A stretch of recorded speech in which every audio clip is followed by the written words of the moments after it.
I wonder, this topic of realism obviously has a lot to do with authenticity in a sense as well. And if there's realisms, is there authenticities?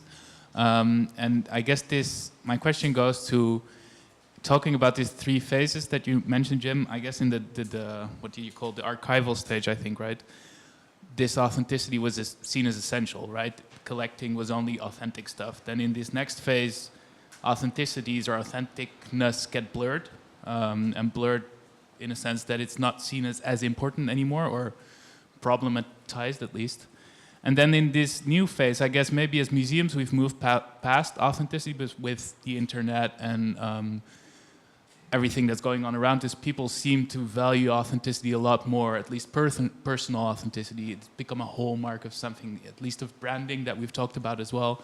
Brands need to be authentic to themselves, etc.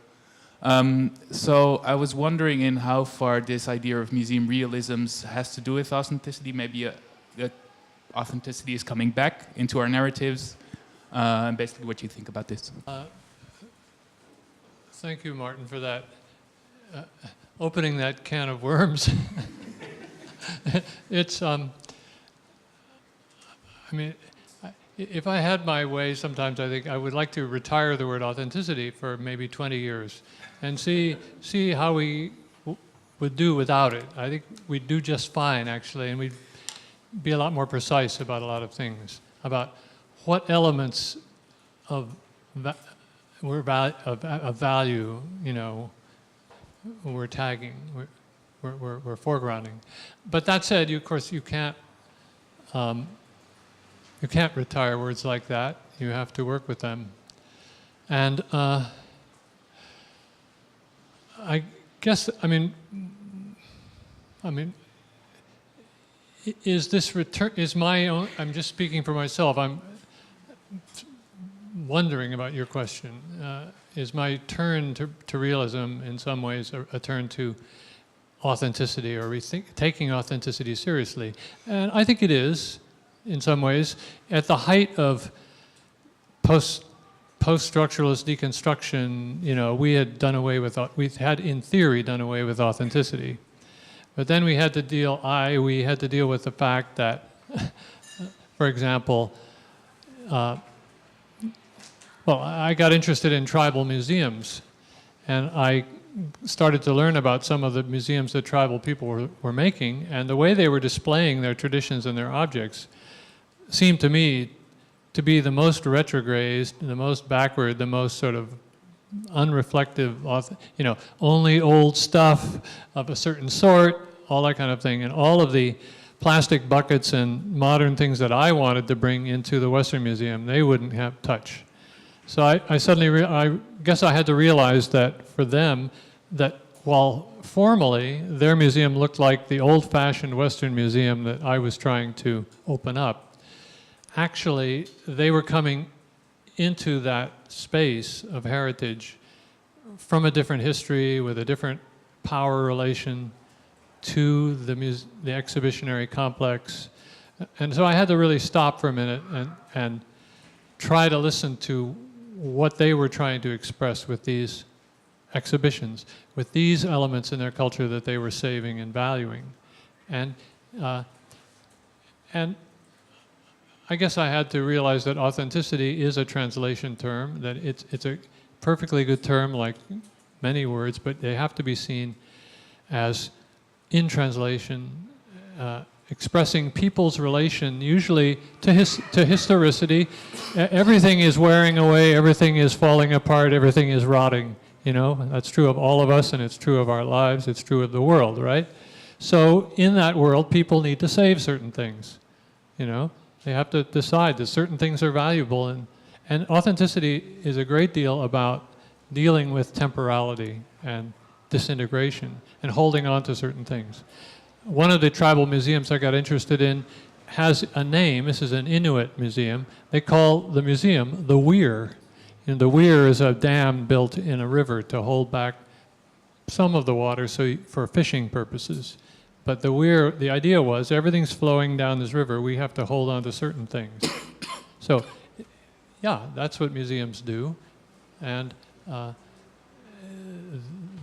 And authenticity then is something that we need to understand in very specific contexts having to do with particular communities in relation to change, in relation to threat.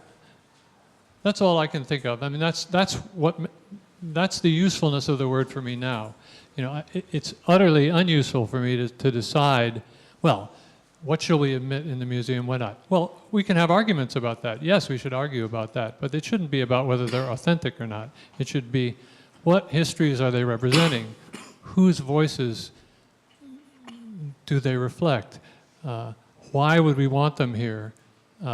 Why are those stories, the stories they tell, important? That would be it. And it's not about, you know, are they somehow pure or pre-contact or all of those things. I don't know if that helps at all, but. I think my privilege will say Susan will respond once and then we move to the next question. Okay, well, because if I were you, James, I would refer to the art culture system that you drew in Predicament of Culture, where actually you show that objects move from one category to another. A same object get another meaning. And so authenticity is also something that is very, very much context dependent. And what I learned in my time in the Tropenmuseum is that the inauthentic objects maybe tell a lot. Like the diorama made, home cooked in the Tropenmuseum. It tells a lot. It is an authentic object, but it is an object that comes from a museum practice. And those inauthentic objects, in a way, they are the cement in the history of the collection as such. To understand them, to understand the notion of authenticity connected to them, you have to look to the inauthentic objects as well. I'm not sure it's a question. It's maybe more a reflection. First, I would like to thank you very much for your wonderful talk and the great responses to it. Being an art historian, I'm struck by the use, let's say the critical use of concepts that I know so well from isms, the art historical stylistic isms, realism, impressionism, surrealism, etc., etc. And it never actually came to me that we can also use them as a, let's say, concept or concepts to unwrap certain issues in museums. But what came to my mind when I saw the plural realisms is a show that was in Paris, in the Pompidou, in the 1990s somewhere, called Realism. And it was the very first time that all kinds of realisms were presented coeval to each other, very interestingly, because it was always so seen very much in a, let's say, one historical line. So that came to me as well. But what also occurs to me is that all these isms, and especially realism, is as much a construction as anything else. So for me, and of course it's kicking in an open door, but for me, then the conflation of, let's say, realism and real world or authenticity is, I think, something we should be aware of. So that's not really a question. Sorry. What do you think? I can, of course, make it into a question. What is your opinion? You may be totally disagreeing with me. I'll do my bit. No, what I wanted to say, not only in relation to your remark, but also the earlier remark of Martin, that I think we should be very conscious of the fact that there is an enormous difference between exhibitions, only temporary exhibitions, and exhibitions that are made for 10 or 15 years. And in the field of temporary exhibitions, a museum can experiment. They can afford to make a mistake. They can push the story or the dialogue a bit further. You cannot do it in an exhibition that stands for 15 years, also because of financial reasons. You cannot redo your whole museum every 10 years. So in critically evaluating exhibitions, I think you should clearly make a distinction between permanent exhibitions or semi-permanent and temporary exhibitions.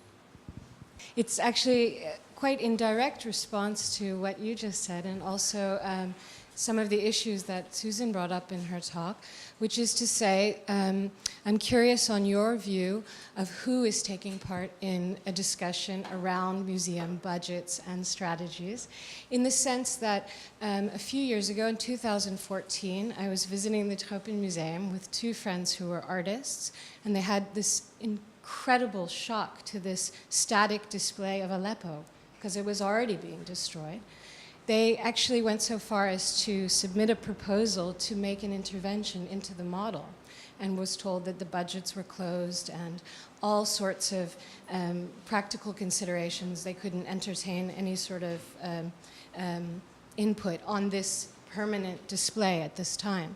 So after a great deal of frustration, one of the artists actually invited people to place flowers in front of the model as a kind of gesture towards the permanence of these displays. What do you think about that? Was it flowers as in flowers on a grave? Yes. I mean, that's obviously an often heard comment on museums, right? Especially from the critical side, that they tend to bury whatever they display. I think it was more open, though. It was also Yeah. to say, I mark something which is sealed and fixed with the presence of an awareness of now. Right. Well, I think in that respect, it would be good to open up the question about the permanent displays, and especially the extent to which they are open, as Jim suggested, to a form of polyvocality, a form of interaction. And I think that's the difficulty that it raises, and I think that's something we need to take on in the discussion about realism. The difficulty, obviously, that it raises is that it doesn't sit easily with one of the other missions of the museum, which is to be educational and to tell people a story that they have to learn about. And I'm never sort of completely out of that question. On the one hand, I feel the dialogic potential of the museum should be enhanced, not just in relation to so-called source communities, but very much so in relation to especially a younger audience, wherever the museum is placed. But how you then manage the problem of teaching, which obviously museums should also do, I think that's quite an interesting and open question. Can I, you know, you should never be a moderator from inside the museum, because then you're going to feel like you're answering. But one could suggest that James also gave us an out, because we should remember that museums in and of themselves are also historical. So it means, therefore, that as part of a historical practice, there are things in a museum that will be historical. And the permanent displays, once they go on permanent displays, are almost already outmoded. So the question then is whether or not in the temporary displays or even in the educational public programs, the museum become an active participant in not realisms, but as Suzanne spoke about, in the reality of the everyday. And the question is, how do you tie those two together? The difficulty that a museum like ours always had is that they were sometimes placed outside of history rather than within history and speaking about the contemporary. I would proudly say now that our public programs are engaging with the contemporary concerns. And a museum, as Peter pointed out, it is going to be hard for you to change your permanent displays every so often. But I can proudly announce that our museum is is actually at this point trying to toy with the idea of having shorter and smaller permanent displays to shift the temporalities a little bit. We had a conference on temporalities recently. Any other question? We're kind of wrapping up now. I was struck by the comment that James Clifford made about how the bush of magical realism, rather than the arrow, creates a truer experience, it's truer to lived experience. And I just wanted you to reflect a bit on what sorts of truths because this is a lecture on realism, sort of what sorts of languages, when you said that, I was reminded of the Borges exactitude of science story, and I was just thinking about sort of what sorts of languages of truth and that we have to draw on if we're trying to think about the truth of a lived experience. I'm not too good with truth, but I am comfortable with realism, and so that tells you something. That's just maybe my post-structural predicament. But I mean, realism is realism suggests suggests a representation or a enactment in some way of something that's, yeah, really there. But it's not, but it's a construction. It's always a construction, and it's self-evidently a construction. It's a partial truth. I use that phrase back in the day of writing culture. I got in trouble. They say, why do you even say truth in your partial truth? You know, you're copping out. You're losing your radicalism by doing that. But no, partial truth that's realism. It's always perspectival. It's always from a perspective, but it's a serious attempt to render something that actually exists in a complicated way. And the reason I feel kind of comfortable bringing it into the ethnological museum is I think that people expect, it's the tradition of the ethnological museum, to tell true things, you know, about the world. Art museums, no, it can be enough to exhibit famous artists or have beautiful things or subversive things. You know, you're not the call to representation is less, I think, in the art world than it is in here, in the ethnological museum, and that's partly that scientific ethnology or anthropology part of the museum, which is a heritage that I don't want to see disappear entirely. I think it has to be brought forward in kind of new ways, maybe more flexible and more open ways than the older scientific taxonomies and regimes of representation allowed. But that commitment to saying something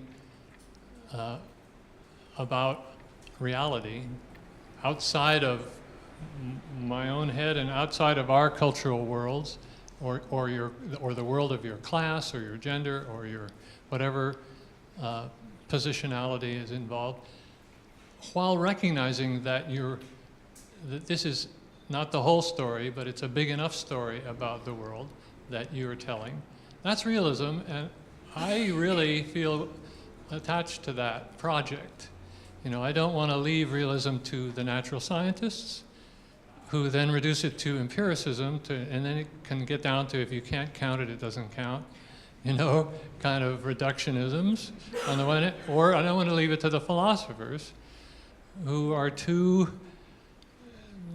they're too worried about nailing down what exactly is the fact of the matter, and in the process they leave out all the really important and interesting messy things, like genders and cultures and those kind of things, those kind of things that I'm interested in.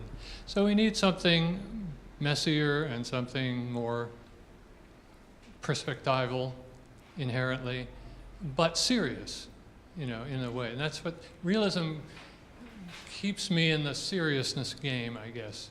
And that to me is worth it. But I really don't want it to be a conservative mode, you know, going back to the old realism that we always knew before all of this critique happened.